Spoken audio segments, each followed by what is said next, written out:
Welcome to the Butter Notes podcast with three guys who have no business listening to music, much less talking about it. Raw beef numero cuatro, brought to you by Pepsi Cola. Brought to you by Pepsi Cola. The second best mainstream cola. The first being RC, Brought to obviously. you. Yeah. RC. Uh-huh. Yeah. No, it's Tab. It's Tab Cola. Tab. Where is that sold? Cuba. Where does one purchase Tab Cola? Yeah. You can buy cases of Tab Cola that were produced in 1967 in Cuba.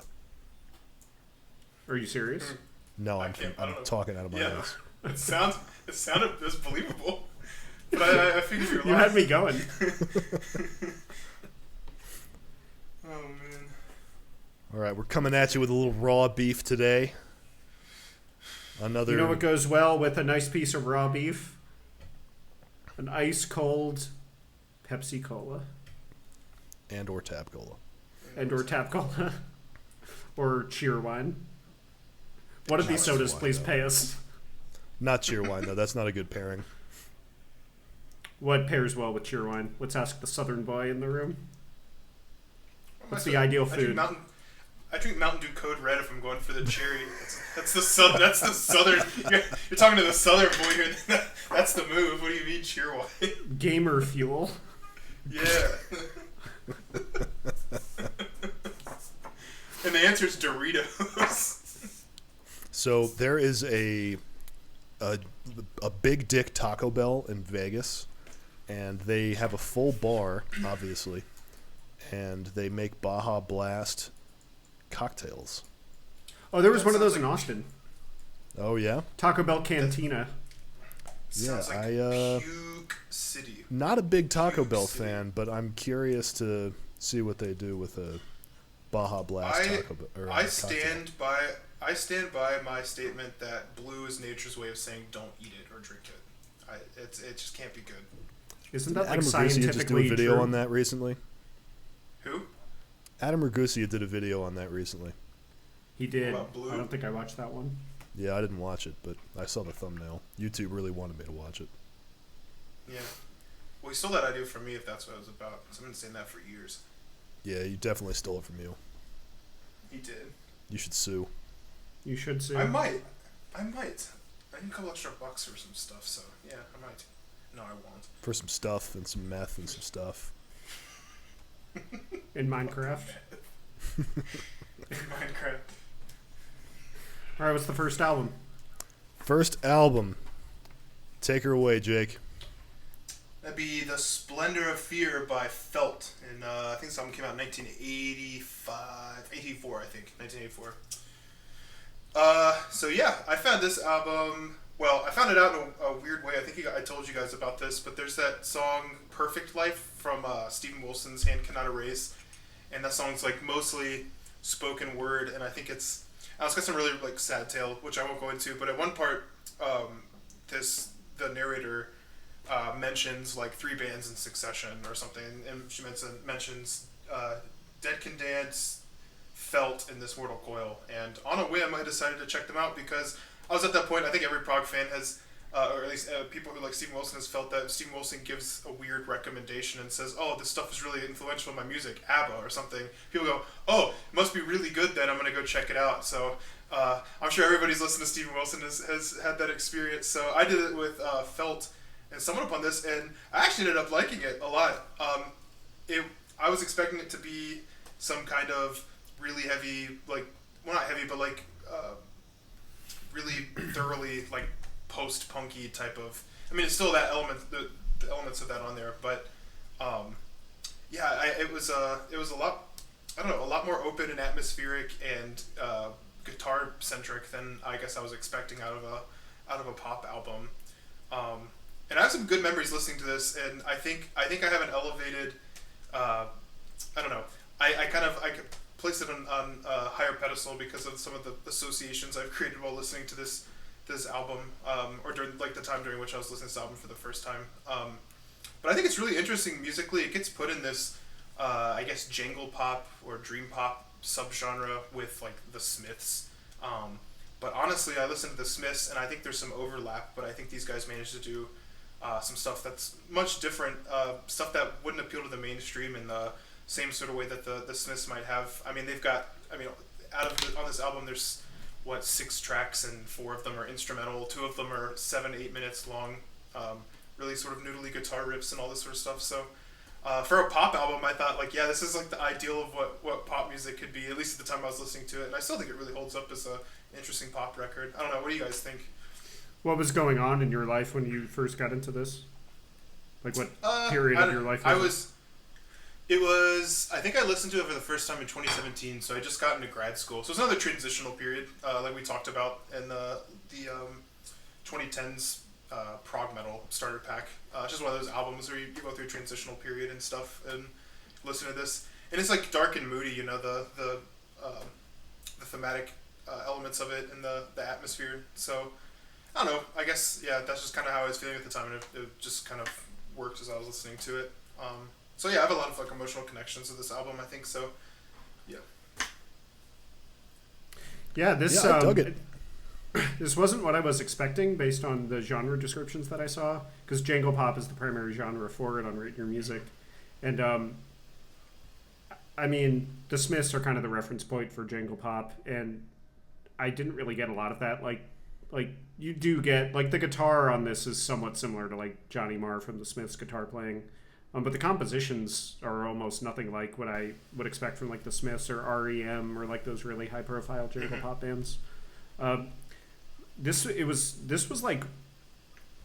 proto post rock, and I really love post rock, so I'm surprised I'd never encountered this in conversations about early proto post rock.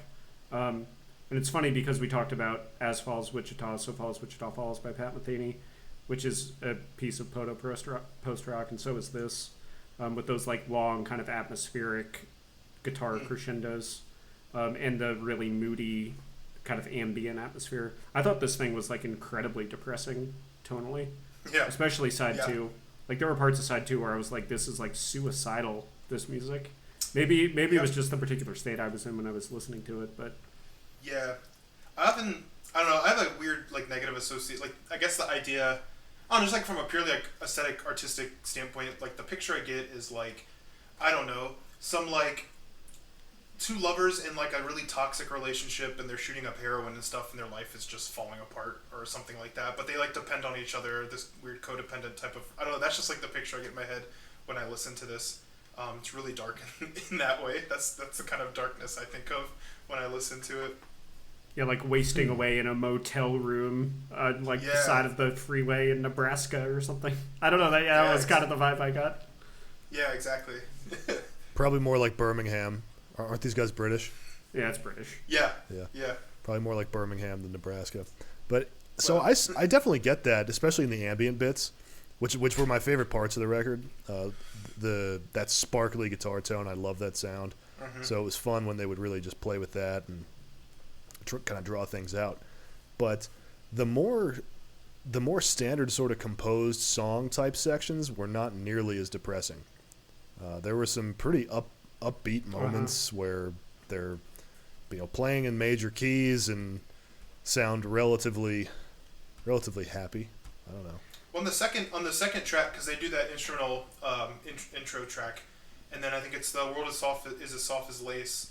That guitar comes in. It's really sparkly and bright and major, and it's even kind of happy.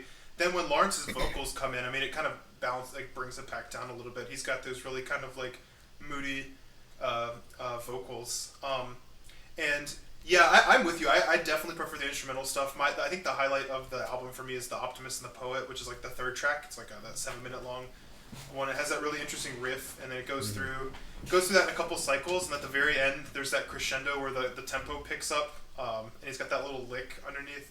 I do think those are the highlights of the album. Not knocking Lawrence's vocals or anything like that, but I definitely prefer when they mess around with the ambiance and the instrumentation a lot more. I think that's what makes this album really interesting and sets it apart in the sort of more the jingle pop stuff that I was familiar with before listening to this.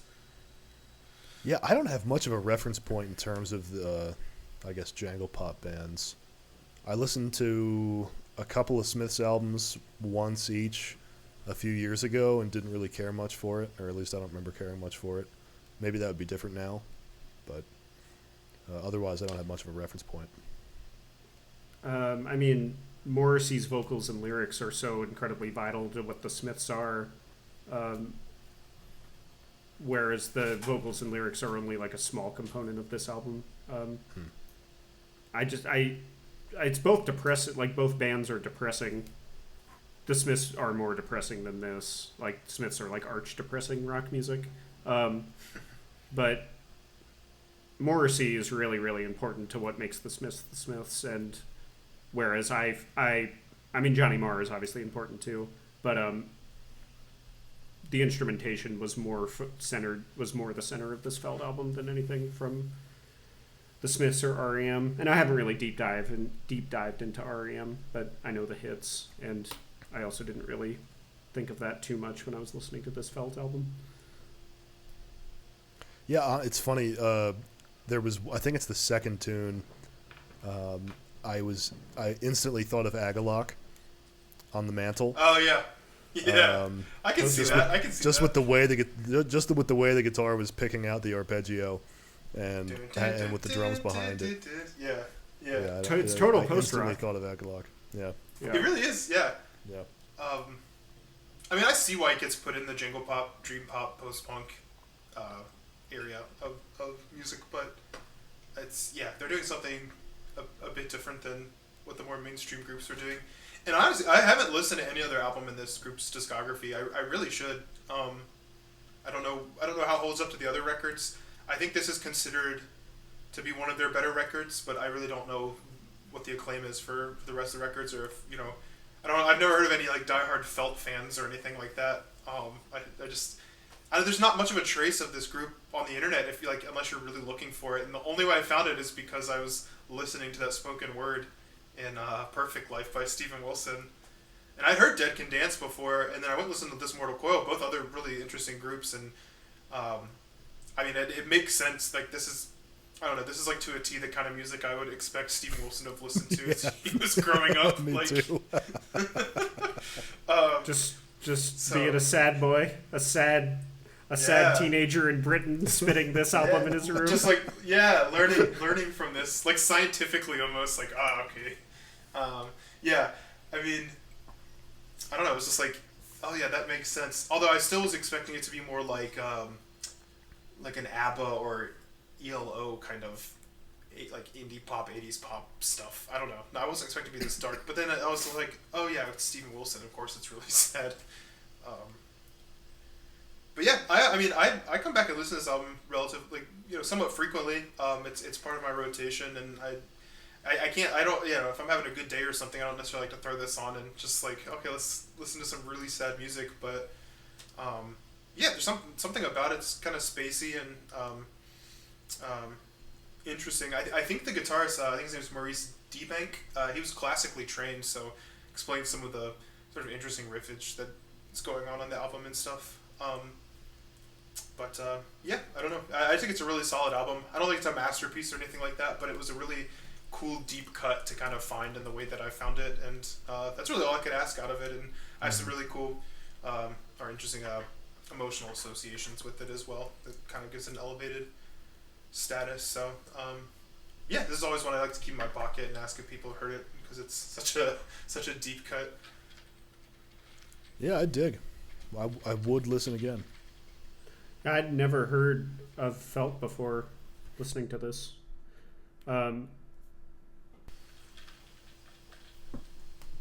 the past couple years, I'd been like sort of exploring at least the big names in the 80s post-punk canon, like British post-punk canon, but I'd never come across this.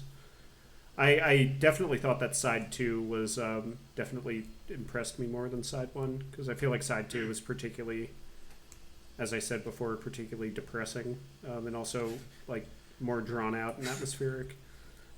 Yeah, well, the Stagnant Pool, I mean, that's one of the song titles, so that's a really sad song. And then A Preacher in New England's also pretty sad as well. The first half of the album is a bit happier, but I don't know, the whole thing is just pretty dark and gloomy, I would say. That's solid stuff. Should we move on? Yeah. All right. I'm going to jump ahead a few years here with some more NPR core. You got This is the second Two out of NPR your core four. album. Yeah, this is some Yeah. more NPR core. Another record that I was introduced to by my female companion. Oh, This is really? probably good picks, man. Yeah, this is one of the best things she's ever shown me, man. This is such a fucking incredible album. I thought Ian Yeah. was the one who would have shown you this. I just assumed that. Ian's not actually much into the bluegrass stuff, believe it or not. Yeah. Interesting. He's allowed to into submit about his. he's Yeah, into fuck, instrumental don't country. let me though, hear me right? say that. What's that? He's really into the instrumental country music, though, right? Yeah, especially the guitar stuff like Chet Atkins and Jerry Reed. That is Danny his. Gatton. That is his jam. Yeah, Danny Gatton too, for sure. Danny Gatton's so good. Oh yeah. Yeah, but no. So it's this Goat Rodeo Sessions record. It's these four dudes. Big Yo-Yo Ma, obviously there on the cello. Chris Thile on mandolin. Edgar Meyer playing bass, and Stuart Duncan playing fiddle. And it's this really cool sort of hodgepodge of bluegrass and classical chamber music. I mean, all four of these guys are just monster players. They're total virtuosos who can play anything, and these songs are pretty rigidly composed. Actually, most of the tunes on the album, there are sections where they take solos, but a lot of it is very tightly composed.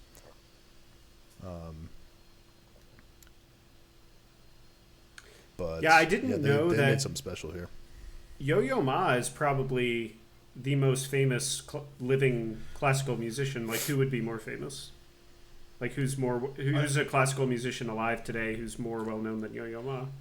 I can think of I some don't know composers. anyone. I don't know about specific Yeah. performers or. When you told me, James, you're going to see Yo-Yo Ma, I was like, holy shit, that's huge. Like, Yeah, I mean, right. even I felt the gravity of that. Like, that's such a huge name in like classical music. And then I was thinking, bluegrass? What do you mean? But yeah, I definitely, yeah, the compositions are really tightly wound. But I also felt that it was the way they managed to play it, the chemistry for one. But then I also felt that it felt much more freeform than it was. It like lets. Yeah. The music doesn't it doesn't take you it allows you. Yeah, exactly. And they find a really, really interesting balance between that. I think they capture the sort of spirit of bluegrass and then sort of idealize it in a really interesting Sure. way. And yeah, man, I messaged you all last night and said, this music is beautiful. I was just listening to the first track and I was like, this stuff, it's killer. Like, there's a lot of emotion in it, even for being pretty damn technical as well. And I think it took me about 3 listens to be just like completely in awe of like, wow, these guys are really, really good musicians, but they're not doing anything in excess. They're staying really true to the spirit of bluegrass and folk type music. And this is an excellent album. It's not overly heady either, especially for classical music. I mean, they're having a lot of fun, especially on those first 2 tunes, Attaboy and Quarter Chicken Dark. Like they're pretty laid back, pretty easygoing. But then you get songs like Where's My Bow and Helping Hand that are just real out there in terms of the There's some composition. atonal stuff here. Sure. Like, Oh God, yeah. like total like contemporary chamber music style Yep. stuff. Yeah, Like there were some definitely. moments there were some moments of atonality on this that I was not expecting and was really impressed with. Yeah, these guys, they impressed the absolute shit out of me, and I got to see them live 2 weeks ago also, which was pretty awesome. Was the girl who does the vocals there as well? 'Cause Yes, she's excellent yes, on she's, dude, Here in Heaven. Here in Heaven, I love that song. Beautiful. man. It was Yeah. beautiful. It was so good. I love that Yeah. fucking song. Her name's Yeah, I don't know Aoife how to something. Aoife. Yeah, Aoife What was her last Aoife O'Donovan. O'Donovan, yeah. Yeah, it might be just Donovan. I don't remember. Sorry, You're Aoife. assuming it has the O because it's an Irish name. Well, it's definitely There is an O'Donovan. O. It is O'Donovan. I just checked. It is O'Donovan. Aoife O'Donovan, that's the most Irish name I've ever heard. Yeah, she's amazing, man, and just She is. like the dynamics between her and Chris Thile singing on Here in Heaven. They match the dynamic range so perfectly. They're exactly in sync. It's amazing. Who's the one of these dudes who's in Nickel Creek? Chris Thile. Chris Thile. He's Nickel probably Creek, more famous for Punch Brothers than Nickel Creek at this point. Maybe. That's funny. I don't know. I've heard Chris Thile, like back home in the music scene and stuff. People talk about him all the time. Sure. And Nickel I Creek can comes see up, that. and they try to play those songs and stuff too. My dad was familiar when I told him about this album, like Chris Thile's on. He goes, "Oh, he's the Nickel Creek guy, right?" Mandolin. So he knew who he was. So it might just depend on which age bracket you're talking to. But I mean, he's renowned in a lot of music circles. The dude's just an absolute monster. Yeah, he's a big fucking deal these days, actually. Yeah. I have no. Go ahead. I was just gonna say I saw him again a few years ago at Wolf Trap, actually, outside DC, and I mean it was freaking packed, man. Red Rocks was I think Red Rocks was sold out for this Goat Rodeo Also, show. yeah, you're an asshole for getting to watch that at that venue. That's just like that was perfect. It was the perfect venue for this music, man. They're just like, what are they just like venue. rocking that canyon? Like, I bet the acoustics in there were great, and I bet it was like amazing. sunsetting and stuff. Yeah, you asshole. The only shitty part was that they stopped after an hour. Yeah.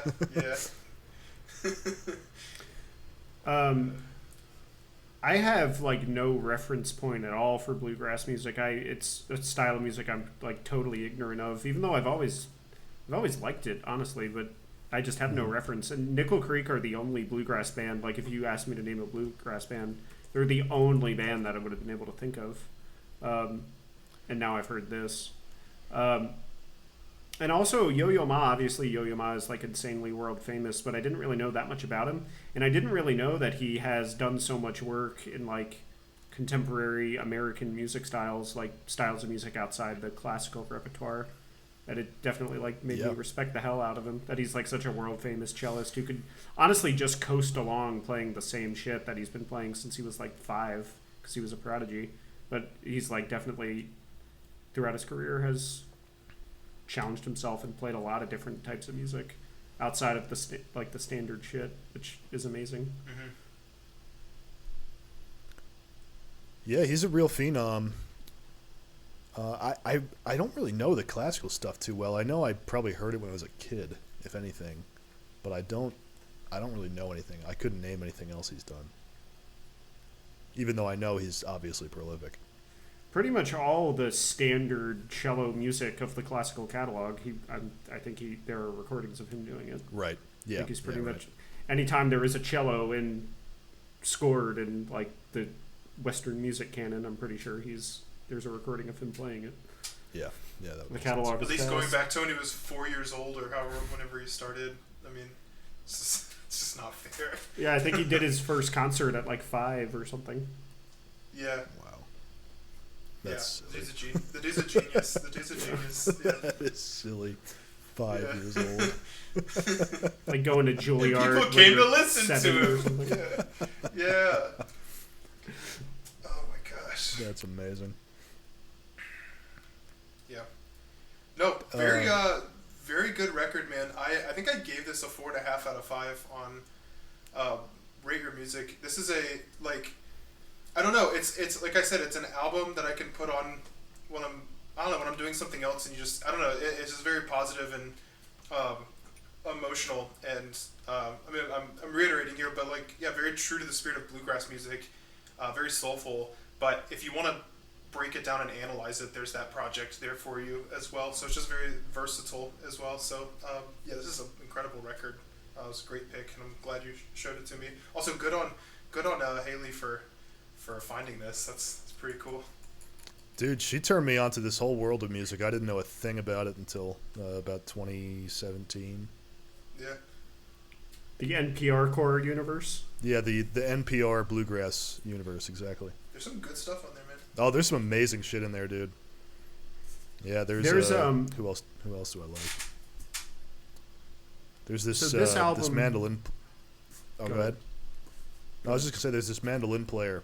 She's still pretty up and coming. Sierra Hull, who is fucking unbelievable. You really won't believe what this chick can play on mandolin. She's crazy good. Just bluegrass? Crazy good. Yeah, bluegrass. I think I know who you're talking about. I saw her and her husband perform about a month ago. Oh, that's why I've heard Bluegrass that Festival. Because I think you mentioned, yeah. Gotcha. So would you describe the Goat Rodeo sessions as like an even 50-50 split between bluegrass and modern classical? Because I think it leans more towards modern classical. It definitely leans more towards modern classical. Bluegrass, it's kind of hard to really pin down, but bluegrass is typically, it's like standards, with it's sort of like jazz actually. It's like jazz. Bands play standards, and they know the changes, and they can improvise over them, and they trade solos and go through the tunes. They just do it with a particular instrumentation. It's the instrumentation that makes it bluegrass. Yep. Yeah, and it's like jazz because like instrumental prowess is valued very highly. Yeah, and the improvisation. Yeah.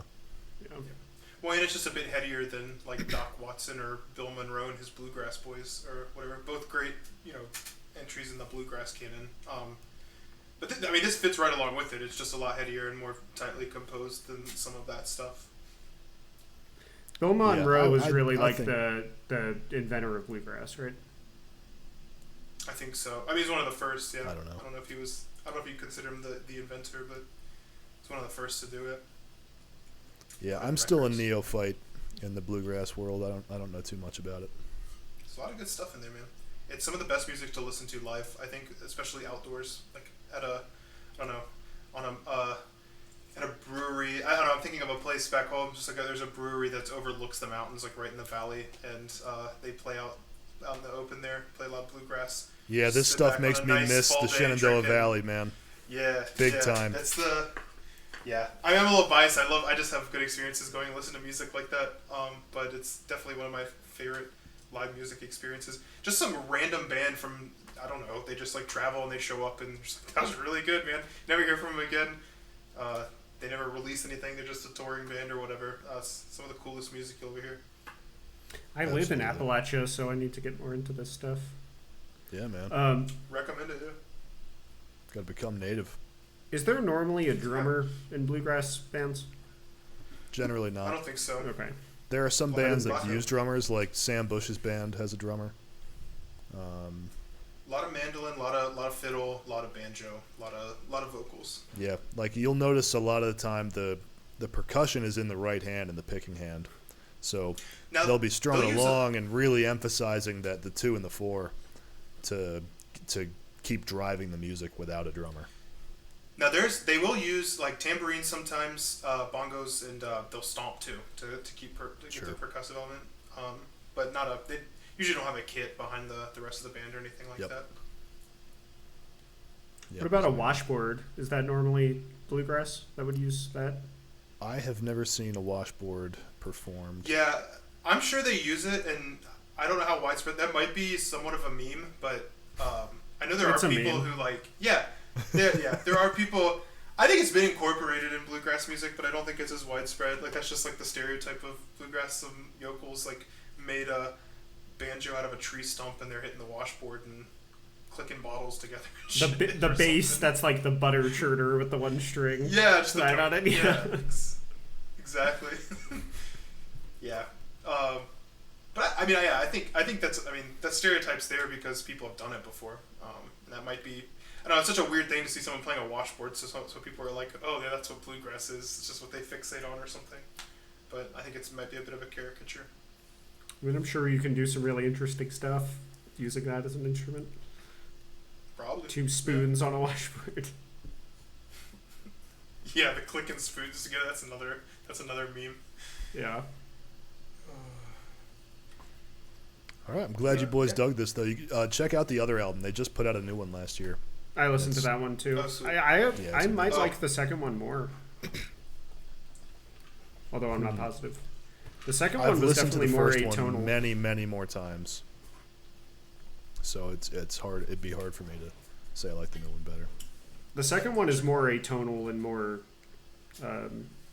difficult, I think. Yeah, I agree. Yeah. Alrighty, let's move on to the last one. The music's getting happier as we go along. Yes, seriously. There's an increase. trajectory. Well, it started off not happy at all, and then skyrocketed up, and then this album is actually even a little bit more happier than the last one. Yeah. All right, Todd Terje. I'm pretty sure that's how you say it.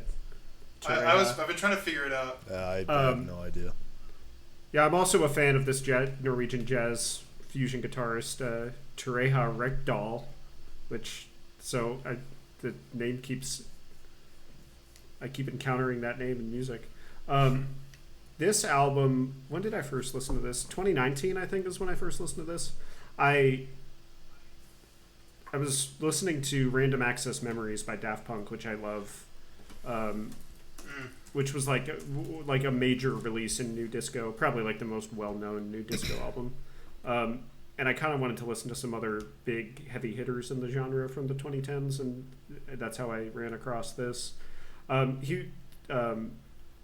Terje is a Norwegian like DJ basically, who had been working in clubs for a long time, and like the title of this album is a reference to the fact that he had basically like established himself very firmly as a producer and like never made an album, and then he finally made an album, put like a lot of his like best material together and made an album. But it doesn't really come across like that, because I think that this is like a really cohesive album and all the tracks flow together really well. Like there's very few vocals, but there's like kind of like a narrative almost to the album. And this thing is just like one of the most authentically just like joyous albums I've ever heard in my life. Like you can't feel bad when you're listening to this thing. But it doesn't achieve that through like in like any kind of artificial way. Like it's just so textured, and like especially the synths, like a lot of the synth solos are just like so good. Well, like yeah. It's Well, just and like the you just get tone. you just like get so excited because the synth it like sounds so good. Like it's just so incredibly crisp, everything on the album. Yep. Like you just feel so good hearing it just because of how like immaculate it sounds. Yeah, Well, God, dude, that synth tone. I mean, all of the synth tones he's using here are just amazing. Amazing. I was wondering, did he actually perform all the synth parts, or is it programmed? I don't know. I haven't really researched how he made it. I mean, I'm sure he knows how to play a synthesizer. Right. Well, it sounds like he's playing it. A lot of the parts, anyway. Some of the more like cascading, like arpeggiated parts, I could see those being programmed. But some of the solos, it sounds like it's a person playing a synthesizer, just in the way in the phrasing of the lines. But I think there's a clue here on the album cover. That's not decisive or anything, but I mean, he's sitting in front of a piano. It looks to be. So I'm sure he plays some of it. Yeah, like especially the third track, Preben Goes to Acapulco. The synth solos on that thing are nuts. It's almost like 70s progressive rock style. I thought the same thing.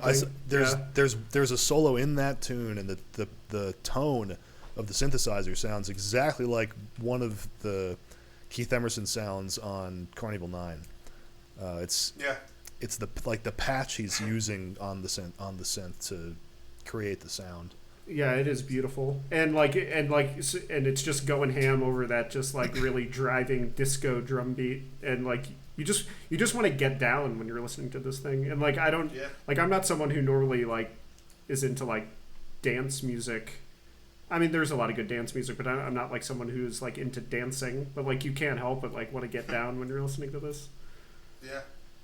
Two things that I noticed. So first, I think it actually flirts with some synthwave stuff without being super cheesy. So you ever heard the artist like Tom Trues or whatever is like really verges on kind of corny, cheesy synthwave stuff. I thought there was some of that on this album, but you're talking about it.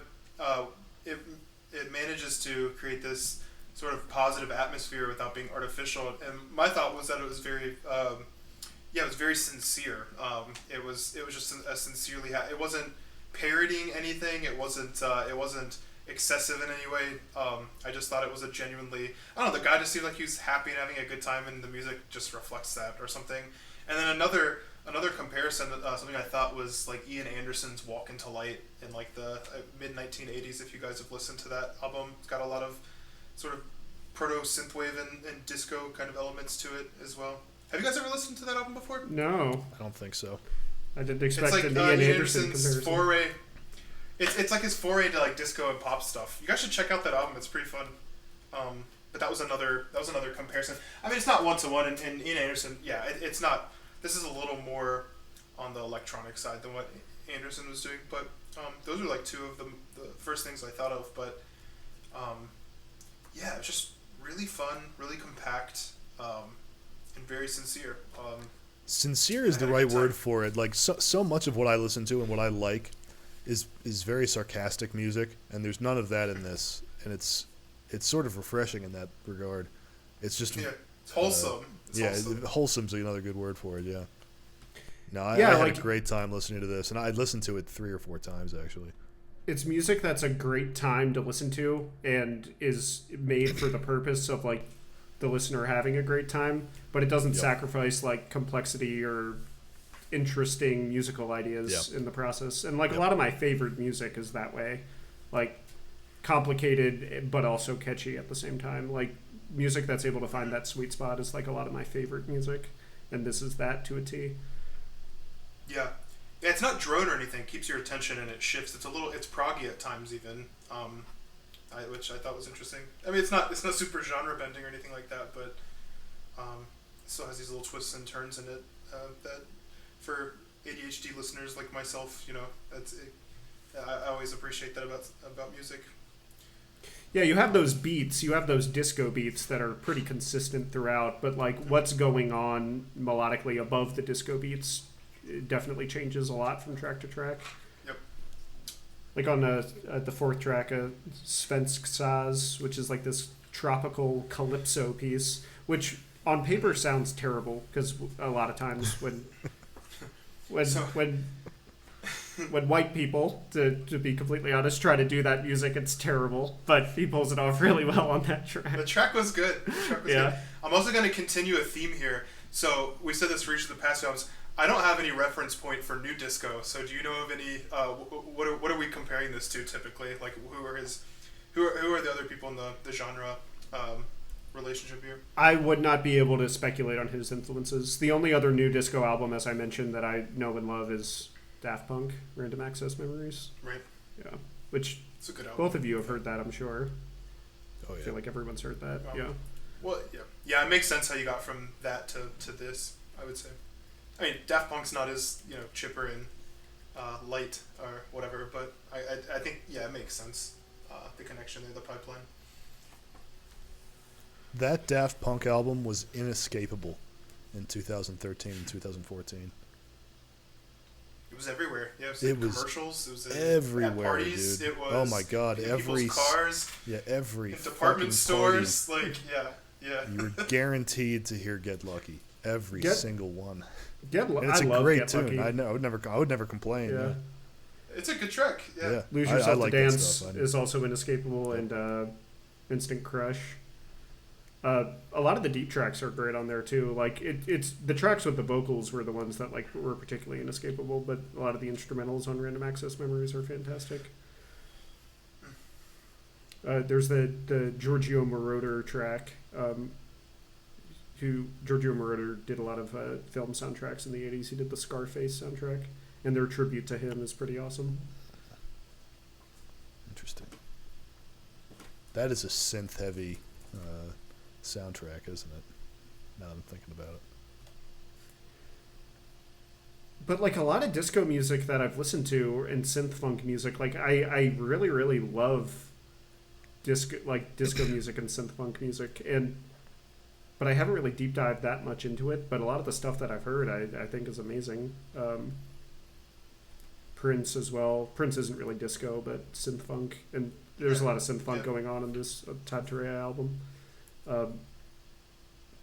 It's a genre that I just need to go ahead and plunge into, because the good stuff I think is like some of my favorite music. Start with ABBA. ABBA's unironically good and fun to listen to. I hate people trash on ABBA. Is ABBA disco? I believe you. Is ABBA disco? I thought it was more just like pop rock. I think he gets thrown in like the Euro disco heading. There's Euro definitely disco. some disco going on in there. Yeah. I don't know. Yeah. Yeah, this is a genre I know virtually nothing about. I just had to say that about ABBA because that's another meme to hate on ABBA. I think. Is it? I think they're yeah. Oh yeah. That was great. Yeah. I like the hits. Made fun of them, and I was like, yeah. What do you mean? They're good. Oh well, what are you gonna do? Yeah, I wonder The key why. is to not listen to what people on the internet say. Except us. Watch our podcast. Yeah. Keep watching our podcast.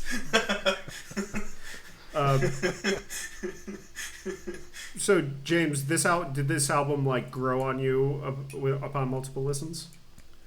I really liked it on the first listen. It didn't need to grow on me very much. Okay. Yeah, no, I really dug it from the first time I listened to it. Do you for a long time? I know you had like a big block with electronic music. Like, do you still have that at all, or is it like pretty much totally gone by this point? It's pretty much totally gone. Yeah. Did I catch you ranking some Aphex Twin a while back? Yeah. Yeah, that's what I thought. I dig that stuff, I figured you were man. into it. It's good. Yeah. It's good stuff. Yeah, no, I spent so much time shitting on electronic music when I was younger. In retrospect, I don't really know why. I think it was some kind of half-baked philosophical opposition to the notion of electronic music, as opposed it's what stupid to people listen to at parties. No. In terms of the way it's performed versus musicians in a studio with an instrument that has to be played in a certain way. Yeah. I want to say I don't think it's electronic music is what stupid people listen to at parties. I was just making a joke. Yeah, but I don't particularly care much about that these days. Yeah. If it's good, it's good. Yeah. An album like this, like it's so like there are so many layers to the tracks in a way that would like be basically impossible if it was live instrumentation. And that's one of the things that makes it so great to listen to. Like if you wanted to perform these songs like with instruments, you would need like 10 people on the stage. And that would be kind of cool to try, but not really all that tenable. Yeah, I don't know. It'd have to be good, that's for sure. Yeah. Well, speaking of, Anthony, you mentioned you want to get down. I went on a walk the other day for about an hour or so around the neighborhood and had this album on, and it was much better when I was moving. It just seems like that's what I was supposed to be doing while I was listening to it. So did you get your steps in sync with the beat? I mean, it's at 4/4 mostly, so yeah. It's like that. Probably it'd be hard not to. Remember that SpongeBob bit where it's like the secret tape and it's just like him walking like to the disco music. Yeah. And it goes on for like 5 minutes. No, I was only stepping on the backbeat. I did it on purpose too. Yeah. Doing the moonwalk down the streets of Cary, North Carolina. Turning heads. If the mood hit me, I'd do it. Yeah, if the spirit moved me to do so, I'd do it. You know the SpongeBob thing I'm talking about, right, James? Of course I do. Okay. Do you, Jacob? I know the exact moment. Yes. Okay. Of course. Dude, those old SpongeBob episodes are ingrained. The first 3 seasons in my memory in a way that I don't think anything else possibly could be. Yeah, it's subliminal, subconscious. Yeah. It's always influencing our humor and the way we think about the world. God, it's so fucking funny too. Like Haley and I have watched a bunch of SpongeBob in the past couple of years, dude. That stuff is hilarious. Yeah, those first 3 seasons of SpongeBob are pure gold. Something special was made there. You know what episode is incredibly dark? Is the art studio episode where Squidward is like pouring his heart and soul into his work, and it's being shit on, and SpongeBob is putting forth no effort and like getting huge praise. I call this one bold and brash. More like belongs in the trash. Belongs in the trash. Oh, that's brutal, dude. Squidward, like. As I've gotten older, I'm like, Squidward's got every right to be fucking pissed about his neighbors. I'm like, Squidward's just trying to live his life, and his neighbors are being assholes. It's not an original the clarinet. It's not an original point at all, but like basically like when you're a kid you relate to SpongeBob, but when you get older you relate to Squidward. It's true. Oh, that is such a wonderful show. Yeah, it's great. All right, boys, should we rank these things? Yeah, and I got some stats again if you guys are interested. Let's hear Yeah, it. let's do it. Cool. Which one first? I don't know what you Oh have. wait, what do you have? Are we doing the? Are we let's still hear the tracking stats. who has the aggregate highest ranking? Yeah, aggregate highest ranking. I got picks by country, and then I've got some stuff about dates, just interesting facts about that. Cool. But we don't have to. I don't have to do all that. But No, yeah, so let's hear 'em. cool. So the James remains in first place with an average rating of 3.64. I actually think you moved up a bit, like by 100th of a point. And then Anthony and I are actually tied at 3.55, number 2. It's like we're separated by like 1,000th of a point or something like that. So James retains a spot as man of the people, Vox Populi. So our picks by country, USA is still dominating. We've got 5 USA, but we added a UK group, so that brings UK to 3. And then there are 4 countries with 1, Germany, Mexico, Poland, and Norway. And then just some interesting bits about the years here. So our mean year, so the average year that we pick is 1998, which is kind of weird because there's only been one 90s album that we've talked about. So we gotta step it up on the 90s stuff. And then something interesting, we've all picked an album from 2014 out of the 12 albums, which I thought was pretty interesting as well. 2014 was a good year. Yeah. It was a good To year. Be Kind by Swans. It was. Yeah. Yeah. It was a really good year for music. But yeah, I have the biggest spread of years, but that's because I was doing this like reverse decade pick. So I guess I'm like the time traveler, and then Anthony's picked a different nationality for each artist for each one. So he's the cosmopolitan of the group. So Yeah, that's been kind of better intentional, titles. actually. Yeah, I mean the decade thing for me is, and then of course James intentionally picked the best albums. Yeah, I'm just trying to stay ahead of you guys. That's all this is about. I'm gonna start picking Kanye albums next. Oh man. What was Just keep my aggregate rating as high as possible. What was the German album? Contact by 7 for 4. Yep. Oh yeah.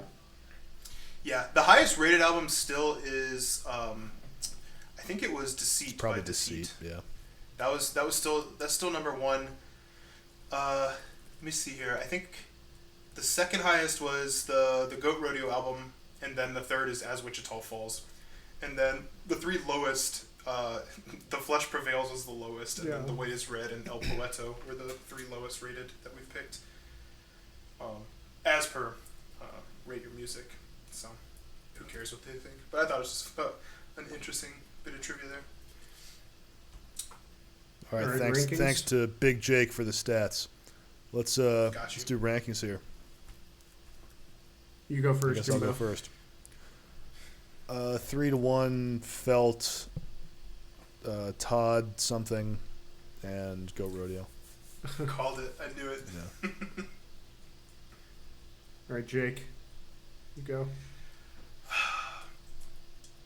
3.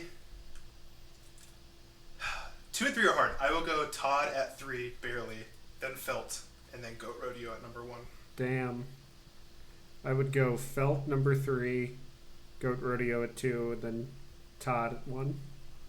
Pretty easy ranking actually for this one. But this was a hard ranking for you, Jacob. Yeah, I liked all 3 albums. I think they're all. I had them rated all at like 4 to 4.5 out of 5s. They're all in similar ballparks, and they're all very enjoyable to listen to. Well, in the one case, it's very depressing, but enjoyable nonetheless. I really liked them all too, but it was still for this particular batch was an easy ranking.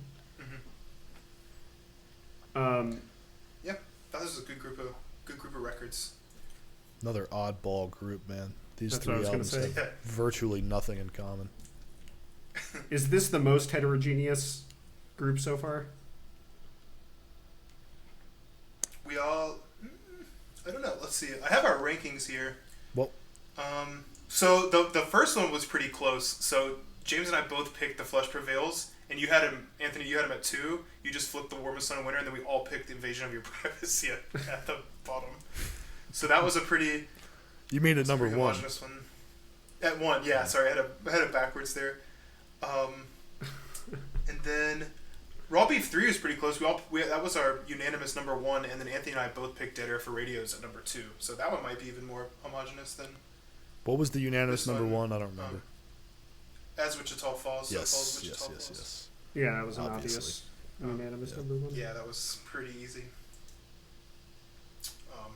Yeah, I'm loving these episodes. They're really fun. Yeah, these are Listen to fun. 3 random albums back to back to back, and it gives us an occasion to talk about, because I don't know, some of these albums, like, it would require some reason, like, oh, we're gonna do a Jingle Pop starter pack or something. It's like, well, I gotta do some work on that one. So it allows us to talk about some stuff that we might not otherwise talk about, which is really fun, I think. I liked this particular 3 albums because there was no metal or progressive rock in True. this, which is metal and progressive rock and metal are really like the 2 genres that are most our wheelhouse. So it was cool to talk Look about at 3 us. albums that were not that. Look at us sophisticates branching out. Isn't that amazing? Maturing our tastes. Yeah. Yeah. You mean descending into pop This is actually- trash?